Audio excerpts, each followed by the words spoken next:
We hope to have these be a semi-regular event, probably every other month or at least 4 times a year. And we're really excited that Terry Marshall and Intelligent Mischief can join us to talk about their incredibly interesting project, the Surreal Guide to Black Body Survival. And we will take 20 minutes or 30 minutes to talk with him and then come back around to some announcements. In particular, there's some job openings that we'd really love people to know about and we'd like to share. And hopefully take a moment to talk about maybe some other ideas for using this space in future trainings and sharing best practices and things like that. So we will aim to finish up by 9 o'clock. It was great. It was really great. Yeah, we can hear you. Yeah. Oh, that's funny. So just to start it off, in case people are not familiar with Beautiful Trouble, Beautiful Trouble is a book. It's a website. It's a toolbox. It's an international network of trainers and direct action focused workers who use cultural arts to make our actions more effective. And it has spawned several sister projects, beautifulrising.org, which is being developed as a global South-focused Beautiful Trouble toolbox. And we also have Beautiful Solutions, which looks at the solutionary work or where we go, the constructive answers to the problems we're in. We had about 70 people contribute to the first book and website that you can see their writings all on the website. You can even add your own writings as part of the project. There's forms online, and we're still collecting insights and stories about creative actions all over the world. So please feel free to hit us up and let us know what other things you're thinking about or what if you'd like to write something. All right, so I think that's good enough introduction for Beautiful Trouble. And I think maybe we can just go around. I think actually, why don't we just start right in with Intelligent Mischief and a small introduction about Terry Marshall, who, as you know, if you've been on for a moment, has lived in New York and currently lives in Boston. He was the lead youth organizer of the Healthcare Education Project for SEIU in New York City. And he is a great facilitator, works for different social justice organizations, in particular has affiliations not only with Beautiful Trouble, but also with the Center for Story-Based Strategy, which was also called Smart Meme, and works with the Blackout Collective. So we're really, really happy that he's here, and we're really happy that he can share with us information about the Surreal Black Body Survival Guide. Terry, do you want to say anything before we start, or should we just cue up the little video? No, just first, just want to say like thank you for having me on, and this is cool to like have this exchange, especially with people in the Beautiful Trouble network, because I think that's gonna be a real key piece of extension of that idea of creating this network and making it solid. So I'm really like honored to be on, especially on the first show. With that, we could just start with the video, then start talking from there, or questions, whatever. Great. All right, give me just a second to get it queued up.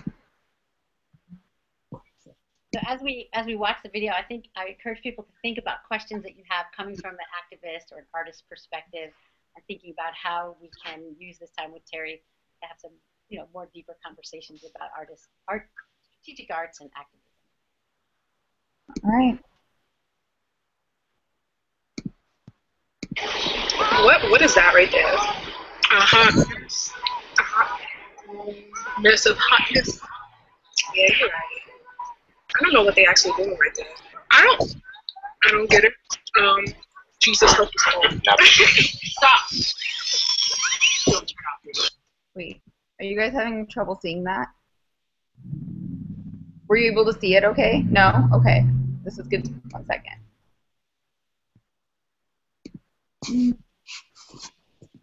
I could see it fine. I think what I would recommend is if everybody puts their thing on mute, then they get interrupted. So you can see it and hear it then? Good. Okay. We'll start from there. If everyone could put themselves on mute, then we won't interrupt it if it gets if you hit something.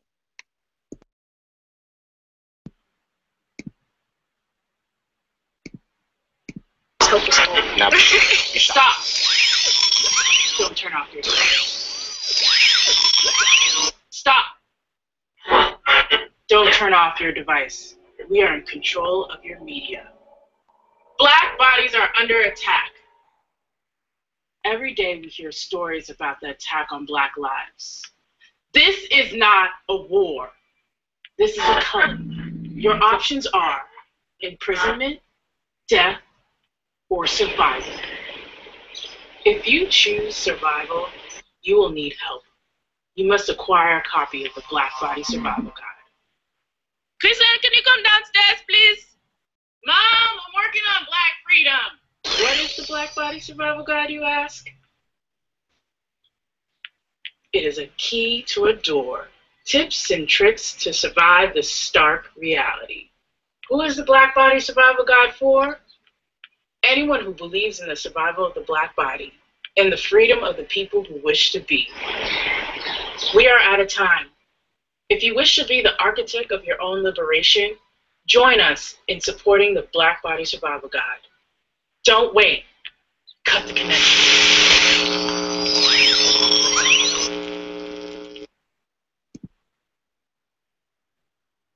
Awesome.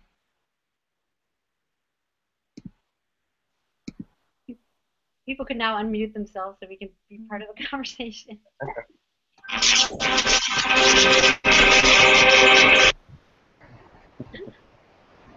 So, Terry, do you want to say a few words, or do you want to just take some questions? If people had questions from that, I don't know like how much people know about the Black Lives Matter Guide at all. I can start with like a beginning story. Sounds great. Yeah. So just briefly, the Black Body Survival Guide itself is a multimedia project, and the main part of it will consist of a book. The original idea, myself, along with other people in Intelligent Mischief, we had conceived of in about, I'd say, the summer of 2013. And what happened was, it was really like a response to the verdict of George Zimmerman being found not guilty. And, you know, being someone who's interested in that trial, and along with a lot of people seeing that, witnessing, being like, you know, like how could like people come to a decision about this, and what was the representation, meaning of that non-guilty verdict. And I heard, I listened to the interview of one of the jurors afterwards, and watching the trial, watching George Zimmerman's defense, like defense attorneys, and hearing what the jurors said, I remember, to me, there was one thing that was consistent, was how much they focused on Trayvon Martin's body. And a lot of things the jury even said was like, you know, they seemed like they wanted to convince people that Trayvon was like scary, and look at his body, and look, he was big, and, you know, and all these things. They had nothing focused on like was Trayvon's actual actions. So like I had wrote this Facebook post that said like, wow, you know, they're really just scared of like, they're scared about scary black bodies. These scary black bodies are gonna come and take away everything that's good for them and their whiteness, you know. And along with that, conversations with people, we had conversations of, wow, you know, like, especially a lot of the killings since Trayvon have seemed, you know, they're nothing new. They're nothing new in the history of the United States. But it's like with video and the repetition of like all the different mediums and channels, you're seeing this over and over again, and you're starting to see the utter ridiculousness of the murders by state agents of large black people, and not only, but like low-income folks. And it was just getting to a point where it was like, these things are just absurd, right? Like, and even if you look at other cases, what they could always have was like, well, this person has some type of criminal record, which was ridiculous in itself. That has nothing to do with someone's like innocence in the moment. But it was just like, I think the shocking thing about Trayvon's murder was you probably couldn't find a more innocent person, and you even had someone who's like a vigilante, not a state agent, and we couldn't. And this image of this person's body was condemning enough. So it just came to this point where it was like, well, as the idea started bubbling in our heads and conversations, it was like, well, okay, what other scary bodies are there in the popular imagination? And, you know, we was like, oh, zombies, right? Like, zombies are these mindless bodies that go around. And you know, me and myself, some other people are like big fans of The Walking Dead. And there's a book that is very popular called the Zombie Apocalypse Survival Guide. And in the summer that year, I had the idea with people like, oh, you know what the problem is? The problem is that there must be some new rules because these things are just so happening. These occurrences are happening, like killings are happening so regularly. There must be new rules that Black people just haven't found out about yet. It'd be great if we could compile all these new rules so Black people could learn them so they wouldn't get themselves shot and killed, you know. And so he's like, oh, we need a Black body survival guide. And so we, for Intelligent Mischief, what we also believe in is using hacking as a method to get at answers, right? And so we deal in like low-tech hacks. So what people know about hackathons, usually like high-tech hacks and people coding together. But the main things we see in hacks are collaboration and rapid prototyping. So we want to show in our methodology using hacks that we could, for social justice, do rapid prototyping along with like collaboration. And we say, oh, let's produce a book in one day. And that's how we advertised our first like hack lab for the Black Body Survival Guide. So we crowdsourced the tips. We was like, oh, we could make a whole book of tips, whatever. We did it, and we obviously didn't make a book in one day. And then a few months later, we did it again, and we was coming with more and more tips. But then we was thinking that we was failing at first, but then we realized like, no, people really like this idea, and we probably should take it as a longer term project and as a book, an actual book.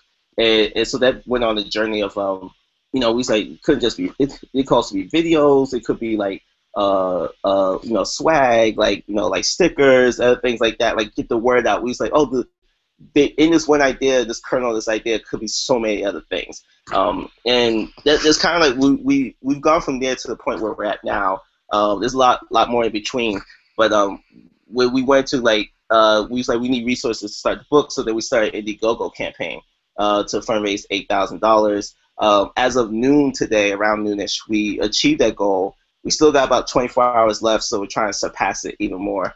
And I put in the link in the chat part a link to the Indiegogo. So people haven't had a chance to donate yet. You still can. And within that, you could pre-order the book as well. And yeah, I'll stop there because I don't know if there's more questions. There's a lot more stuff within that we've done as well. Yay! Woohoo! So I think it would be great if anyone has a question. If you want to unmute yourself and wave and ask the question, that would be fabulous. Otherwise, I can throw some out, but I bet people have some comments they'd like to say. Or if you don't want to talk, you can type it into the group chat as well. It's also a totally acceptable way to put a comment out there. Anyone who's joined us? Christine, welcome. Oh, I want to point out that actually the last person to join right now is the star of the video. That's Christine Dejon. So she's also part of Intelligent Mischief. So she can also answer questions if people have out there. She's the agent in the video over there too. Stop exposing me. I'm trying to hide in the background right now. Hi, folks. I was like, let me just listen to Terry talk and play games. Wait. Hello, and that's all I have. Well, do you want to say anything about your involvement in this product, in the process, and the products that you're thinking about doing? Like, what are you most excited about?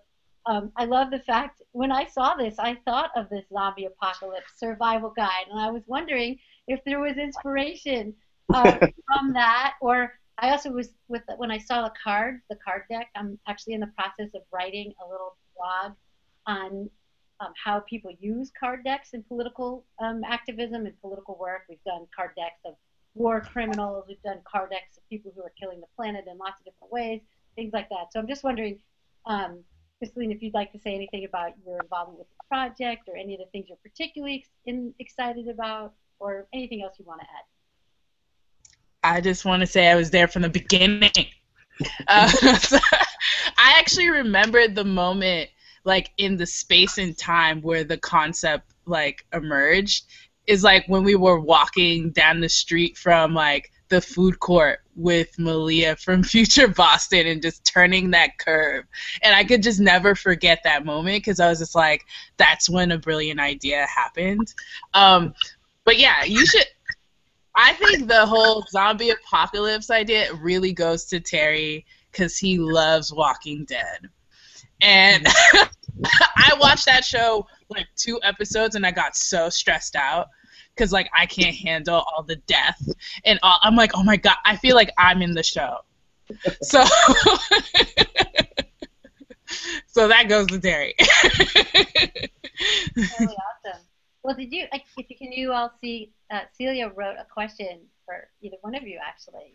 When you think about your aspirations for where you'd like the book to reach and what you'd like to happen after it is out, this, of course, helps us think about how we can help you and support you in addition to giving. So, any thinking about where you want this to go? If you thought that far, or you're just really, really wrapped up in trying to finish up the book and the cards and get it all out, or some comment? Yeah. No, we have hopes and dreams about where the book could go. We are totally wrapped up right now, like trying to write it in the writing process and going through that. But I mean, some of our so some of the ideas is that one, that this book be one part useful for organizers as just a speaking tool, right? Like something that we're making it very pop culture, so that it's an easy read and people could get into it. And it's like funny references to like serious issues. So like it'd just be easier for organizers to have something to reference to that will hopefully be out in pop culture. We're talking to 2 publishers right now. We went from like thinking we was gonna self-publish to like 2 kind of like big publishers coming to us and talking to us about it. So we hope that it's useful on that hand, and maybe we'll add things in it. There's gonna be things like maybe stickers inside or other like lists that could be useful. The other hand, we hope for it to do is for that average everyday person who's not an organizer to pick up and be able to consume and digest the information that's in it, through like a satire medium, and be able to like process information, right? But with like like the everyday person could get this and also deal with like grieving, right? We see it's like, particularly in the situation of like people being murdered and then being told that it's your fault for being murdered, and then there's like an echo chamber that's repeating this about like, as a black person, you're just dangerous, it's your fault. Like that's damaging to people. So having something that's like laughing at and legitimizing your point of view, we hope that deals with grieving, right? We hope that it could deal with like a part of healing. So that's another major part. And another part as well is we see as like delegitimizing the power of the state and the police, right? We want all their excuses, all their reasonings to sound so ridiculous that like whenever they say it from now on, they lose power because we're just like they're not telling the truth. And for this book to kind of help us solidify that. Yeah, that's really great. I think about this a lot. One of the whole pieces of background around Beautiful Troubles, raison d'etre, is this understanding that clowns and jokers and court jesters can speak truth that no one else can get away with. And so this using humor and alternative methods of pop culture, information sharing, really can help slide an awareness into people when they're not aware, when they're not thinking about it consciously. And I think that that's really, really important and really critical. We find also with nonviolent movements that delegitimizing the state or casting doubt on the legitimacy of any of their control mechanisms is really critical to making change. So I really am glad you're doing it this way.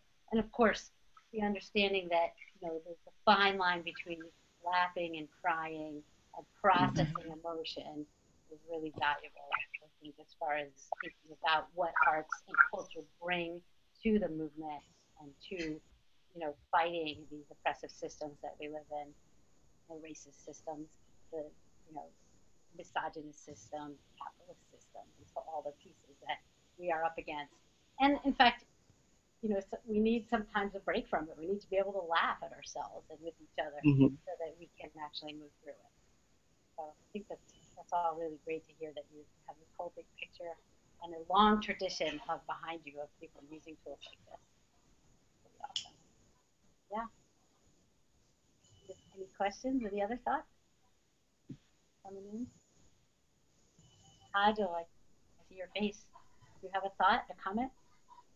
No, I'm just listening. I'm excited to hear about your project, and looking forward to reading it and figuring out ways to incorporate it into the work that we're doing here. So I don't know if Nadine told you, but I've been part of a People of Color organizing group, trainers group here called Train the Movement, and so we're people of color led and designed, and we're really trying to put together trainings for solidarity groups here, specifically for the Black Lives Matter movement, connected to direct action and movement building. And so when I heard about this, I felt like this was a tool, this might be a great tool for us to figure out how we can incorporate it into our trainings. And so I'm already hearing, I'm already thinking about a lot of ways, like we really believe in the idea of healing, and that's an important part of what's happening right now, and thinking about alternative ways to bring information to people. So humor is really important, and you know, we're all living with heavy hearts right now, you know, in a lot of ways. And so I'm excited to support in ways that I can, and then also when it comes out to be able to figure out ways that we can use it in our trainings, and maybe even bring you guys out here to lead something, a conversation or something around, you know, what the process was like, but then also ways that we can, you know, solidarity groups can use it in their own respective work. So I'm excited to hear about it, and yeah, that was it. No real questions at the moment. Well, maybe I'll build on that. Terry, have you thought about doing webinars or hangouts like this with groups in different cities to add tips and add pieces of the book? So as you brought people together in Boston, have you brought people together in other places too? Or would you consider, without even having to travel, you could do it this way, online, and use it as a mobilizing tool beyond in-person gatherings? Yeah, that was the whole original dream. The whole original dream was like we're gonna go on tour, you know. And we've done all the labs in Boston, except when we did one at a workshop in Detroit at the Allied Media Conference. I don't know if Kristlyn, do you want to talk more of like sort of tour ideas? So. Yeah, we have actually one of our perks in our campaign is to bring us to another city. Hey, I thought, yeah, we never thought about doing it on a hangout space, but originally the first day we gathered a lot of tips via Twitter, Facebook. So we use social media a lot to get tips together, and like also like expand the network so it's outside of the city of Boston. So, and also felt like it was like everybody talking to us while we were designing tips at the first hack lab. Yeah, we have dreams and goals of going on tour. So if anyone knows any institutions that can support us on this tour, that would be great. Well, and just to throw this in the mix, right, as we look forward in the short term, we have a major election season coming up. And whether or not you're a big electoral politics person, which I am not, it's still something that could be, if you go on tour, you could tie it into that and maybe mobilize people to take action in that field as well. Yeah, actually, that would be huge. I hadn't fully thought about that. I've thought about the election stuff around other campaign stuff, but like, yeah, the conversation would be about the black body survival. You know, how do we save these black bodies, including the body politic, the black body politic as well. You know, bring that to like especially around state governance and Black people, yeah, they need to. That means in their next election. So that's why it was so powerful. Like that folks stood up in Netroots. So it's like we need some more of that, and we need to continue with like elevating Black voices and Black people, not even just voices, like people. Yeah. Mm-hmm. and it's coming. The thing is, like, one of the basic guidelines of getting media coverage is to use media coverage that's already out there. And you know that all of these debates and all of these primaries and all of the things leading up to this electoral theater will be covered, and will be covered well, and something to keep put on your calendar. Opportunity. So, I'm wondering, Alicia, since you're the person who's the most furthest away from Boston, I'm wondering if you, I know you're on mute, if you're still there, do you want to ask a question or send in a comment or something? I'm just listening and thinking because I've really been following what's been going on in the U.S. a lot in terms of, the attack on Black bodies, and just kind of trying to contextualize it. Like, I understand it, but I realize that my experience is much different as a person of color who lives in a majority Black country. So we don't really experience racism and institutional racism in the same way, although it's still there. And it's been quite difficult for me to have these conversations with people here who live in such a different context and just do not understand the experience of people of color in the United States right now. So it's kind of, I don't know, the wheels are turning in my head, really. I don't really have a succinct question at all. It's just, like, that's what's going on in my head. Since you work a lot with youth, do you think that this kind of thing would be particularly useful or have used in some of the work that you do?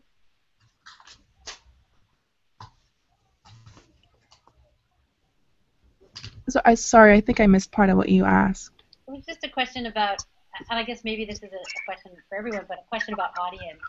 You had mentioned you were the youth ambassador from the Bahamas, and I was just thinking that this might be, you might find this useful in some of the work that you do working with youth. And I wonder if other people, or if Harry, you want to talk about this, or Kathleen about audience. Like, who did you design it for? Who do you think will you said some things about it, but just thinking about audience. This is us. Well, to jump in on that, I would say the main audience that we saw for Black White Survival Guide was young Black people. Not just young. When we say that, we mean like from mid-30s to 20s. We think it's going to be much more expansive than that, but we thought the core people who would pick up to it first would be those age groups. But also, like, very, very core, like, activists, and then folks who we figure find a lot of, like, humorous entertainment, but also, like, political knowledge through it. Continue on that question, too, and also pertaining to Alicia, I find it interesting. As soon as you said you was in the Bahamas, I was really curious because actually all four main members of Intelligent Mischief were all like Caribbean American. So I'm from Barbados. Chris Leans is Haitian. Aisha Shillingford is from Trinidad, and Khalik is from Jamaica. So we also see that as us writing this, we had a unique perspective as Caribbean Americans as well. And we're planning for there to be a chapter of the book called The Global Attack on the Black Body. So then, like, how globally institutionalized racism is attacking, like, Black nations as well, and how that's affected on a global scale. So we always talk among ourselves. Like, Chris will say more of this too. Like, we talk among ourselves about the uniqueness of that we bring as, like, Caribbean Americans in the movement, and largely, like, Black movement, which we also been seeing that's like is dealing with, like, a lot of, like, issue from the point of view of African Americans, but not America being like such a multinational state, a gigantic state itself. That like that's not the only point of your blackness within the struggle in itself.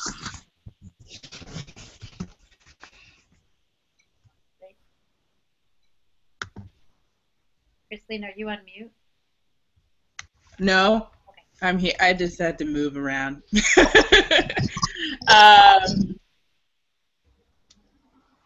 I don't have anything to add right now. Off the top of my head, my parents are in Haiti right now, and both of them are there. And Haiti is always on my mind, especially its intimate relationship with U.S. imperialism.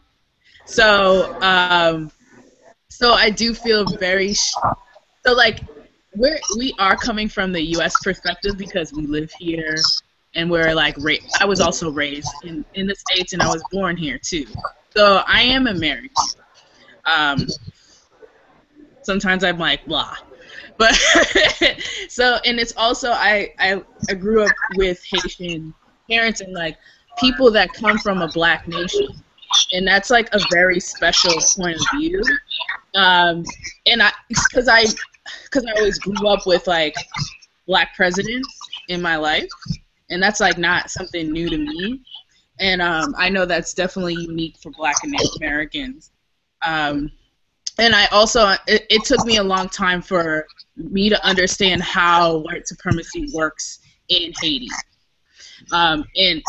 And like that's something that we're working to break that down, because like a lot of times in Black nations, like we use there's like so much anti-Blackness that around like why we're poor and why these countries are not like the U.S., always comparing it to European nations.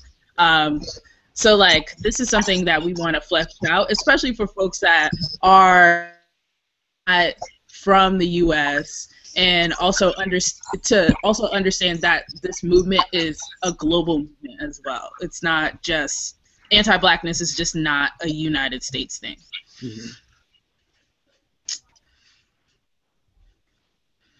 Cool. Gosh, I really appreciate the project, and I really appreciate the time you're taking to come on. And I really want to put a plug in for folks to support the work through the Indiegogo campaign. And also, if you have already done it, or even if you haven't, send it around to your friends, since it's the last 24 hours.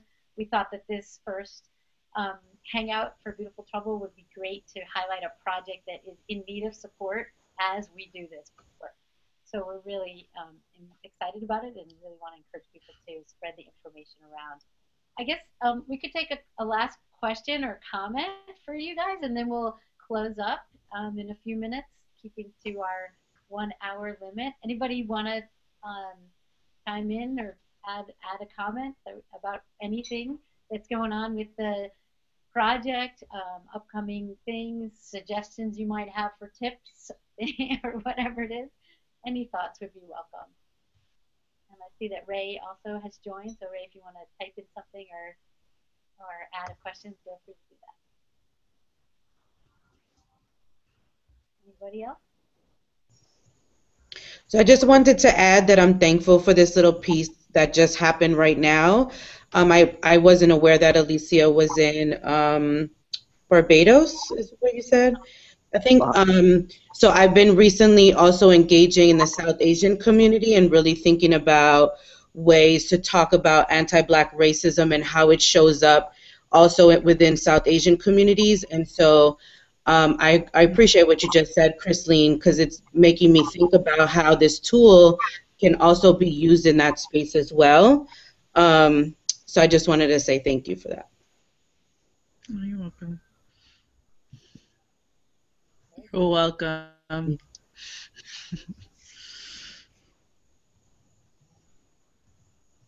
Ray put a comment in. Glad you're joining it. This also is being recorded, so if you want to access it later, we will make it available to folks so that it can be of use for people either within the community or outside of the group who are interested in how people come up with ideas, what kind of decisions they make as far as artistic creativity and what to invest in, and how. I mean, it's fascinating that you decided to crowdsource the ideas, and that really brought a lot of energy into the work that you're doing. And those are, real political and artistic decisions, particularly as a lot of us spend time figuring out how to bring in and equalize voices into the movements, to the world that we are creating. So I really do appreciate that aspect of it. Any other thoughts or comments? It's been really great hearing you riff on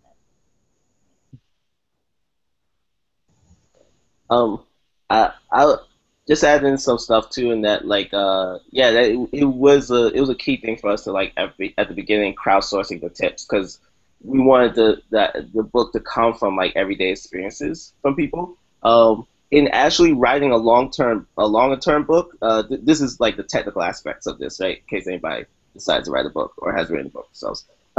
This so we're not experts, but the technical side of that was we wanted stuff to come directly from the experience of everyday people. It wasn't just us thinking of our heads, even though we are we as the writers are also the direct subjects of the book. But we in writing it, we realized like, okay, the tips, we crowdsourced them from people, but they weren't all of them weren't completely formed. So now we're going through a writing process. We thought we just would get some tips, throw on a piece of paper, and then go, we can have a book. But now we're like, okay, we're in in-depth writing process. We have to think about it. We got to do more research.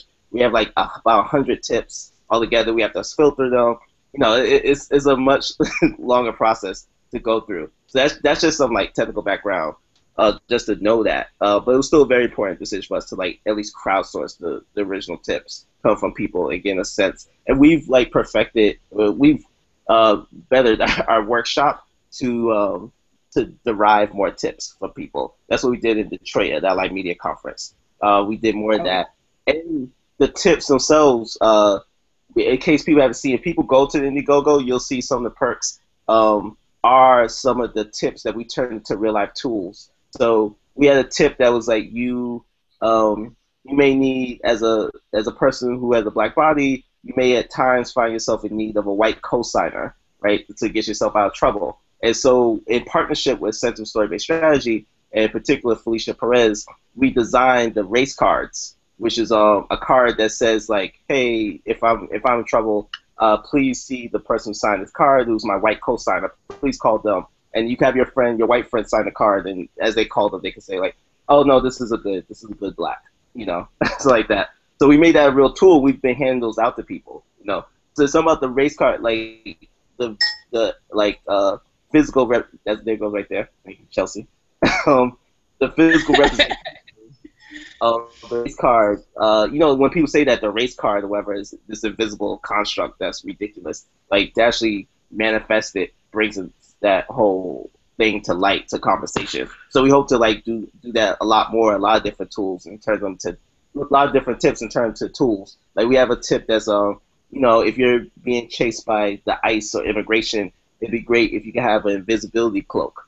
And we're trying to see how to make that actualize it. So that's another fun part of it. We want to actualize the tips into real life tools. And we've also did some street theater in creating the Black Body Survival Agency. So we developed this place where people get consultation for their issues and problems, and also help develop tools on the spot as well. So and we're making videos. So there's a whole edit list of like products that's coming out of the project. And ancestors. Yes. And what? So we have this theory around, we believe that like past black leaders, like one that we really love is Harriet Tubman. She was a black body survival agent back in the day, and she had keen technology, and she was like a strong astronomer at the time for her to like lead black people to liberation through the stockpiles.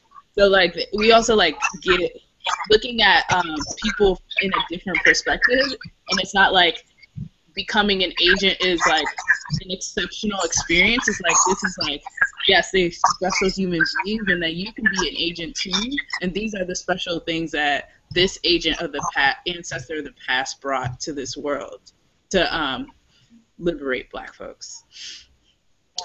Every survival every survival is a skill, right? Everyone is amazing. Yeah. Yeah, the book deals a lot with Afro surrealism, Afrofuturism, as people will see once we get it out. Well, this is really great. I think we owe you guys a big round of applause. Woo! for the whole project and for spending time with us tonight. I really appreciate it. I want to just do a really quick little close up, 2 pieces. I'd love to do a quick go round of closing. Maybe everybody could say one word or something that they've taken away from this time we spent talking together, which has been really exciting for me. And also, I wanted to bring up 2 things. We hope, as I said in the beginning, to make this a regular event, these hangouts. So we're looking for the next idea of what to do on the call that should happen in a couple months, probably the end of September, early October. We have some thoughts, particularly around really interesting, creative actions that are coming up around the climate meetings in Paris. There's amazing stuff happening. Potentially it would be good timing because there's actions in New York and then actions in Paris that are happening in September and then December. So that's one idea. We have some other ideas about working with other groups. And if you have particular thoughts, you could share them now, or you can email myself or Chelsea. That would be great. And then really, another really exciting thing for us at Beautiful Trouble is that we have 3 open positions. One is an internship that has a stipend, not a big one, but it is stipended. That should probably be somebody in LA if possible, but not exclusively. So if you're interested, pass on the information. There's also an accountant position open, and Beautiful Rising, the international work that we're doing, is looking for a co-editor of the project. So those are some really exciting developments in the world of Beautiful Trouble. So if it's okay with folks, I'd love to take a minute, and if people want to shout out something that you're taking away from this hour that we spent, that would be really great. Anybody want to start? Type it in or just start talking? I don't really feel like I need to call on people, but I will if I have to. I'll start. I just love the hacking and the crowdsourcing of the tips and tools. And I remember helping out Terry, get some promotion stuff out through the Beautiful Trouble Facebook when that was happening. So it's cool to hear how it actually turned out and that it was useful and gave you guys lots of energy for the project. So that's good. I can go. When you said one word, the word that came to my mind was life. And I'll just add on that. I've been dealing with this internal conflict of feeling like we're in constant state of mourning, but at the same time feeling so much joy. And part of that is because people are rising up in a way that I haven't seen in my lifetime, and it's just a beautiful thing. And so I love the creativity that's happening around how do we talk about these things, how do we address them, how do we mobilize around them. And so you guys are just giving me another little bit of piece of life today. So thank you for that. Yay!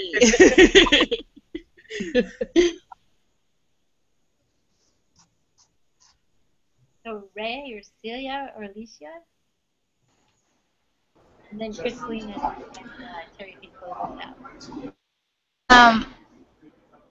Hey y'all, this is Ray at a very noisy Wi-Fi cafe, joining a little bit late in the game, but just really grateful to know that this is happening and to hear your voices and learn about this powerful work.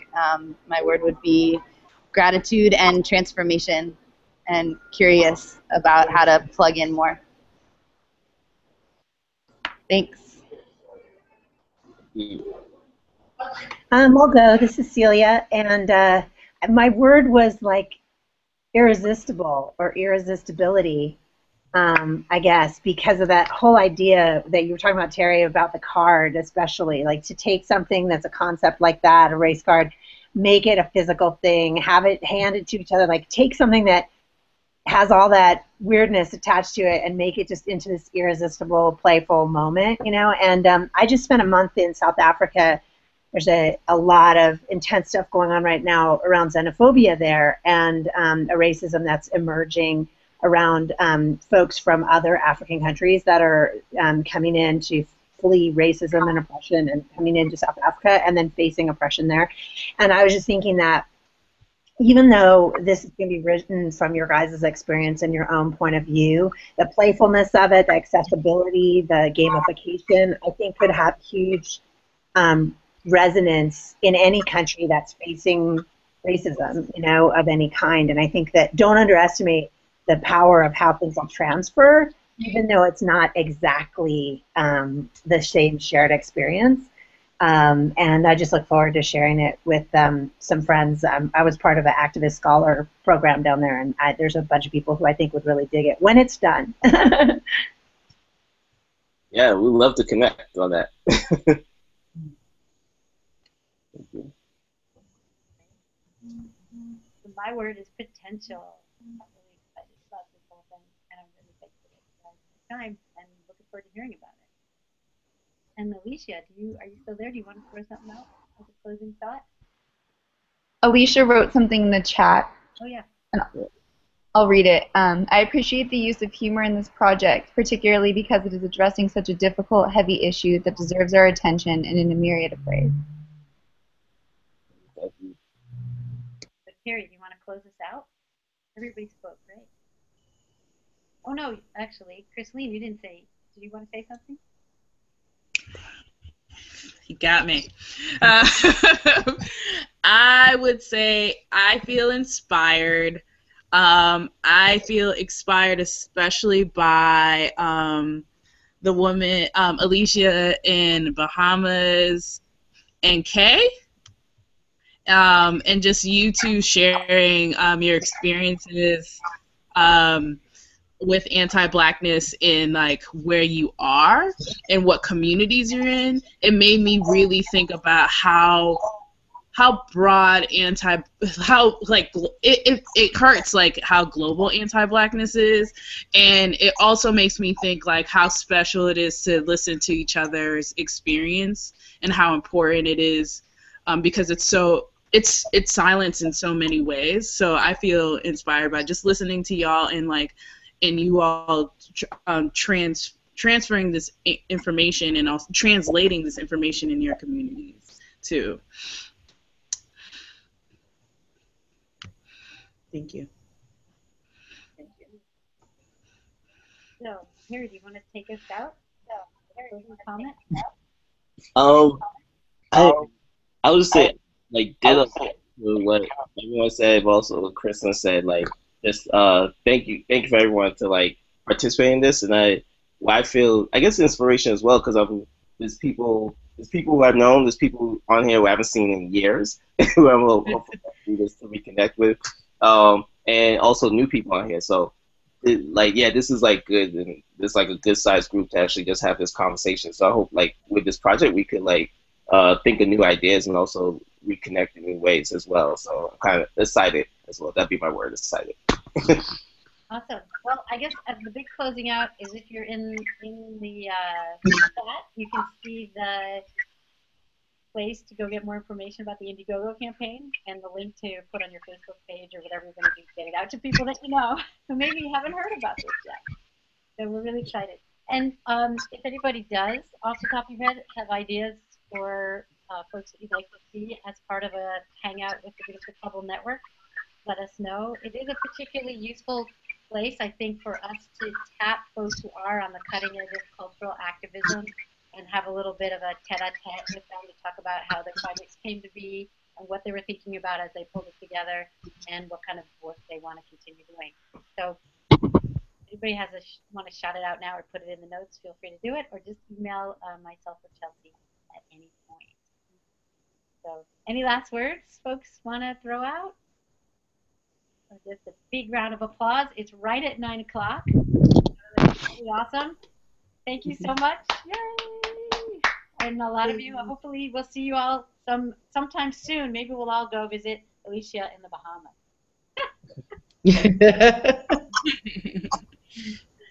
All right. Thank you so much.